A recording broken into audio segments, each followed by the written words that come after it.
मंडळी नमस्कार. एक विनोद आपण नेहमीच ऐकत आलेलो आहोत. त्याला PJ असं म्हणतात, पानसट जोक. हा विनोद असा आहे की आपल्या वारुळाच्या बाहेर एक मुंगी एक पाय काढून बसलेली असते. दुसरी मुंगी त्या मुंगीला विचारते, अगं का पाय काढून बसलीस?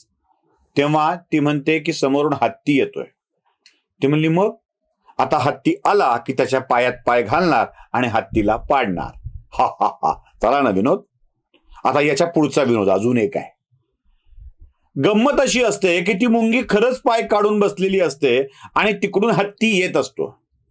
आता हत्ती रस्त्याने चालताना वर बघत असतो, त्याला खालचं नीट दिसत नाही आणि त्या मुंगीच्या वारुळाच्या आजूबाजूला काही दगड असतात. हत्तीचा पाय त्या दगडाला अडखळतो, वारुळ तुटतं आणि हत्तीला रस्त्यात काहीतरी विचित्र लागल्यामुळं तो 2 मिनिटं अडखळतो, जरासा असा हेलताळल्यासारखा होतो आणि पुन्हा चालू लागतो. हत्ती जरासा हेलकावला, जरासा अडखळला की इकडे हत्तीच्या विश्वातल्या जंगलामध्ये बातम्या सुरू होतात. हत्तीला मुंगीनं पाडलं, हत्तीला मुंगीनं अडवलं. असंच काहीसं आत्ताच्या वर्तुळामध्ये होत आहे. हिंडेनबर्ग नावाची एक कंपनी आपला अहवाल काय तयार करते आणि या अहवालातून अदानी ग्रुपवरती काय मोठे आरोप करते आणि या आरोपाच्या नंतर अदानी ग्रुपचे शेअर्स काय घसरतात, अदानींचं नुकसान काय व्हायला लागतं, काही लाख कोटींचं नुकसान होतं, अदानींची रँकिंग घसरू लागते, ते जगातल्या श्रीमंत पहिल्या 3 पैकी असतात, 4 वर येतात, कोणी म्हणतं 7 वर गेलंय, आता अदानी संपले असा काहीसा निष्कर्ष काढण्यात येतो. हा सगळा असाच प्रकार आहे. एका मुंगीनं पाय बाहेर काढल्यामुळे हे घडलं असंच बोललं जात आहे. मुंगी उडाली आकाशी, तिने गिळले सूर्याशी, असा काहीसा हा प्रकार. यावर बोलावं की न बोलावं असाही प्रश्न होता, पण काही गोष्टी बोलाव्या वाटतात. आता ही हिंडेनबर्ग कंपनी कोण आहे? एका व्यक्तीला आयुष्यात बरेचसे अपयश आल्यानंतर 2017 साली एक कंपनी स्थापन केली जी फायनान्शियल रिपोर्ट्स करील, रिसर्च करील आणि त्याचे अहवाल देईल, अशी एक कंपनी स्थापन झाली. आणि या हिंडेनबर्ग कंपनीनं जगातल्या नावाजलेल्या उद्योगपतींच्या बाबत असेच अहवाल देऊन त्यांना वाट दाखवली, वाट लावली. काय झालं? अशा बऱ्याच हिस्ट्री आहेत ज्या कंपन्यांनी हिंडेनबर्गमुळं ज्या कंपन्यांची वाट लागली आहे. 2017 साली स्थापन झालेल्या या कंपनीच्या एकूण कर्मचाऱ्यांची संख्या आहे 5. अजून काही असतील तर गोष्ट वेगळी, म्हणजे काही आउटसोर्सिंग असते, बाहेरच्या लोकांना काम दिलेलं असतं, ते भाग वेगळा. आणि या कंपनीनं थेट टक्कर दिली आहे भारतातल्या मोठ्या उद्योगपतीला, ते म्हणजे अदानीला. आता मला प्रश्न असा पडतो की हिंडेनबर्गनी अदानींच्या बाबतीत रिसर्च केलाय, शोध लावलाय, ते काय आहे नेमका? हा कसला रिसर्च आहे? अशा कोणत्या गोपनीय गोष्टी अदानींच्या काढून घेतलेल्या आहेत ज्यातून यांना वेगवेगळे दिव्य शोध लागलेले आहेत? कोणतीही लिस्टेड कंपनी स्टॉक एक्सचेंजमध्ये जे काही आपले डॉक्युमेंट्स देते ते, त्या कंपनीचा मेमोरंडम आणि त्या कंपनीची फायनान्शियल स्टेटमेंट ही पब्लिक डोमेनमध्ये उपलब्ध असतात. कोणाकडेही असतात. साधा सोपा सर्च केला तर मिळून जातात. म्हणजे माझ्यासारख्या माणसाला, ज्याला फायनान्स मधला ओका ठोक कळत नाही, अशा माणसाला देखील ती सहजपणे मिळून जातील अशी त्या कागदपत्रांची उपलब्धता असते. आता अशा कागदपत्रांचा शोध घेऊन त्याचा अभ्यास म्हणजे रिसर्च करून काहीतरी वेगळं केल्याचा आव आणायचा कशासाठी? मुळात ज्या गोष्टी स्वतः अदानींच्या कंपन्या सांगत आहेत त्याच वेगळ्या कळल्याचा दिव्य शोध लावायचा आणि सांगायचं, हेच मुळात आश्चर्यकारक आहे. 83 प्रश्न विचारलेत, खूप काही केलंय, असं काही आहे, अशी काही माहिती काढली आहे, त्यांच्या टॅक्स चोरी संबंधीची माहिती काढली आहे, त्यांच्या शेअर संबंधीची माहिती विचारली आहे. आणि हे सगळं बघितल्यानंतर 24 जानेवारीला आलेल्या रिपोर्ट्समध्ये आता सगळं अदानींचं विश्व संपणार आहे, अशा आशयाचे तर्क काढणाऱ्यांसाठी मला काही माहिती द्यायची आहे. माहिती अशी आहे की प्रश्न क्रमांक 1 ते 3, प्रश्न क्रमांक 27 ते 31, 1 ते 3, 27 ते 31, पुढे 72 ते 80 एवढ्या प्रश्नांच्या मध्ये जी काही माहिती विचारली आहे, सांगितली आहे, त्याबाबत सुप्रीम कोर्टामध्ये ऑलरेडी याचिका दाखल झालेल्या होत्या आणि या सगळ्या याचिकांना देशाच्या सुप्रीम कोर्टाने केराची टोपली दाखवली आहे. यामध्ये काहीच दम नसल्याचं सांगितलंय. म्हणजे या देशातल्या सुप्रीम कोर्टात जी याचिका दाखल होते त्यातल्या मुद्द्यांना 83 मुद्द्यांपैकी हे उचलतात आणि विचारतात प्रश्न, कारण फक्त संभ्रम निर्माण करायचा आहे. चला जरा पुढे जाऊया. आता 9, 15, 19, 24, 25, पुढे 32, 34, 35, 40, 40 पासून पुढे थेट 50 पर्यंत आणि त्या पुढच्या काही 81 ते 83 हे सगळे मुद्दे हे अदानी कंपनीच्या अहवालातून घेतलेले आहेत. यात वेगळा कोणताही शोध नाही. म्हणजे अदानींच्याच अहवालातील मुद्दे आपल्या अहवालात घ्यायचे आणि त्याच्याविषयी प्रश्न निर्माण करायचे. चला पुढे जाऊया.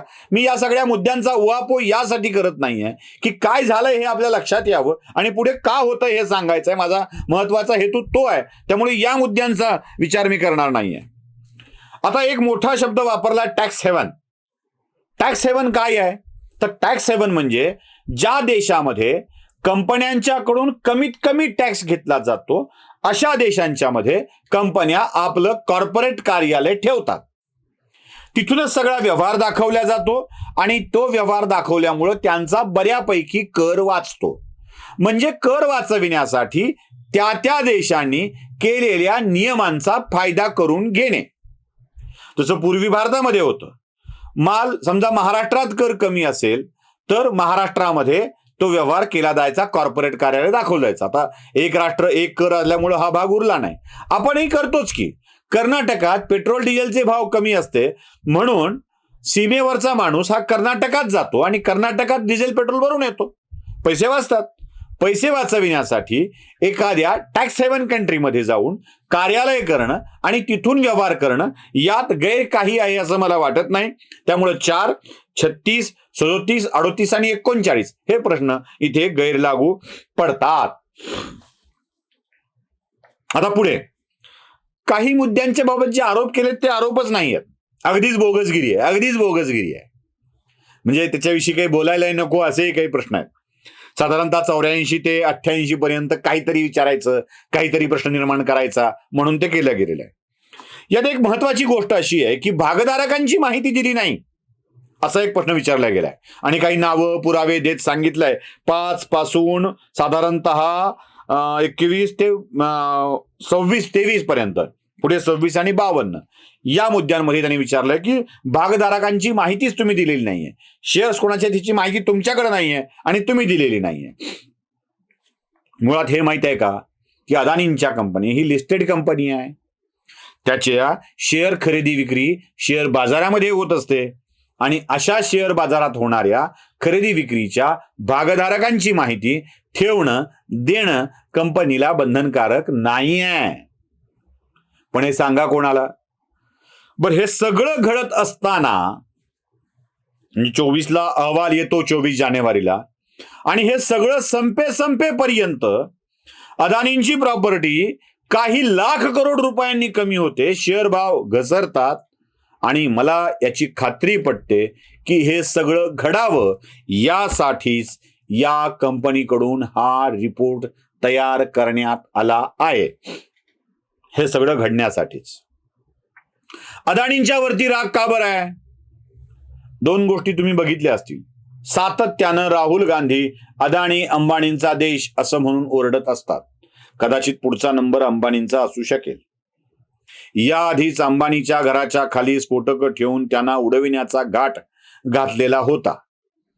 जे जे उद्योगपती या देशामध्ये मोदींच्या कार्यकाळात यशस्वी उद्योजक बनतायत त्यांना बदनाम करून मोदींना बदनाम करणे हा त्यामागचा सूत्रबद्ध डाव आहे.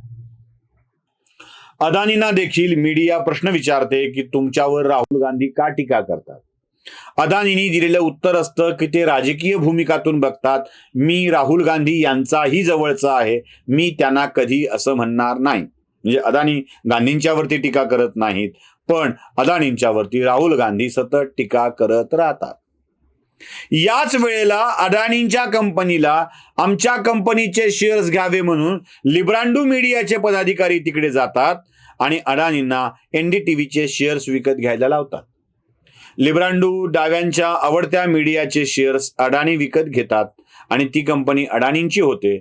जा म्हणलेलं नसतानाही रवीश कुमार सोडून जातात. रवीश कुमार आणि कंपनी सोडल्यानंतर ते मधल्या काळात कुठे गेले होते आणि आम्हाला माहिती अशी आहे साधारण 6 ते 7 वेळेला रवीश कुमार हे या हिंडनबर्गच्या कार्यालयामध्ये गेलेले होते. रवीश कुमार हिंडनबर्गच्या कार्यालयात जातात आणि हिंडनबर्ग कडून या अशा स्वरूपाचा अदानींना बदनाम करणारा अहवाल प्रसृत होतो. यातच सगळं काही